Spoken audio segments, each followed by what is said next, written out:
Hi guys, it's Jacqie Crafty. I am joining in on the Back to the Future hop today. Did you know it's been 35 years since the movie Back to the Future was filmed? It's the 35-year anniversary today. Well, I don't think the anniversary is actually today, but today is the day they went back in the past to change the future in the first movie. So that is why we're doing it today. So I am going back to bring something to the future. I'm gonna go, and I've been on YouTube for about a year and a half, so I'm actually going to redo the layout I did on my first YouTube video, which I will have linked here. It's horrid. You don't have to go watch it, but if you want to see a comparison, that's fine. I will have it linked down below, but here's the sketch I used at that time, and I really like it.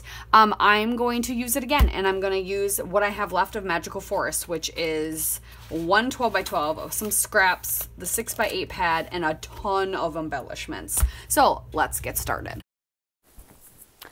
I wanted to incorporate, so I have this beautiful picture of my niece. When she turned 1, they did a photo shoot, and there's like a trend of doing photo shoots in a milk bath with like flowers, and she just, oh, it's so pretty. So I really wanted to incorporate a doily as one of my circles, and then I still had some of the specialty paper, which is perfect, vellum, soft, with the gold rainbows. I think are they rose gold or are they just gold? I don't remember what kind of, it's like an in-between. But I thought that would be perfect for the second circle. And I wasn't too keen on actually doing the banner part again this time. So I'm going to do something a little different, but it kind of follows the sketch.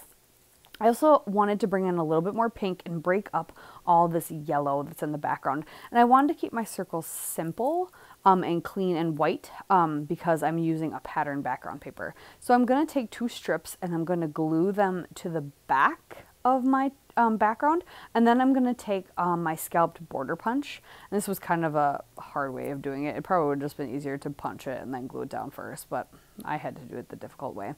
And then go ahead and punch all the way across, so the top and bottom have this beautiful scalloped edge with the pink peeking out from behind it, and I really like that look. I kind of wish I would have done like another layer of maybe like a white cardstock. That would have been good too. That would have been good, but I did not, and I'm not going to go edit it.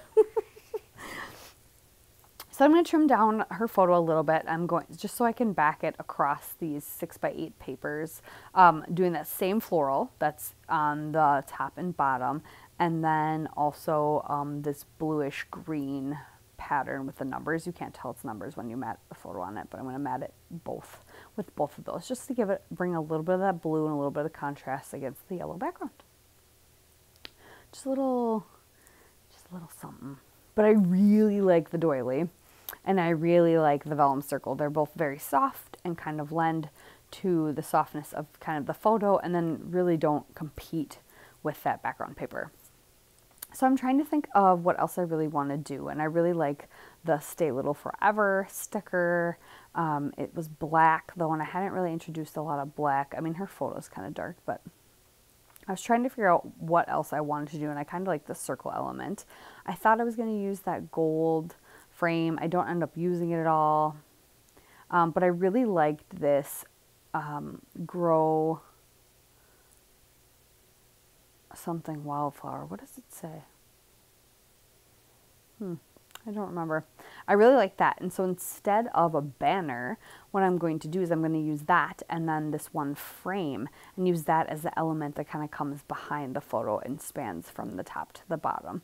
So it's not the true banner in a sense, but it gives the same kind of feel of something that goes behind the photo and goes from top to bottom, spanning behind, like behind this, or not really behind the circles, but kind of across the page.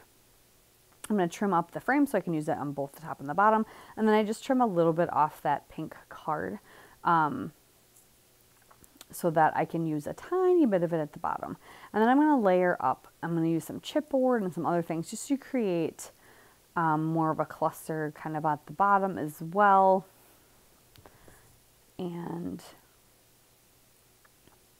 yeah, just having fun with it and not doing the sketch like strictly to exactly the sketch, which is pretty much what I did the first time I did it. Which is not, there's nothing wrong with that. I just wanted to change it up a little bit since I'm doing it again and do it in just a little bit more of a funky way, if that makes any sense. I really like the idea of putting this girl, word girl. So the title really is Girl Grow Like a Wildflower. And yeah, I really like that pop of pink, a brighter pink up there as well. And then I'm just going to add some other things, like a couple little ladybugs, some puffy hearts. I really like this one puffy heart.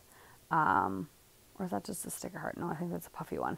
And I decided, ooh, I did need something up in the upper left-hand corner because they had a banner. So I put a little camera and one of the gold leafy bits, and then another little puffy blue heart.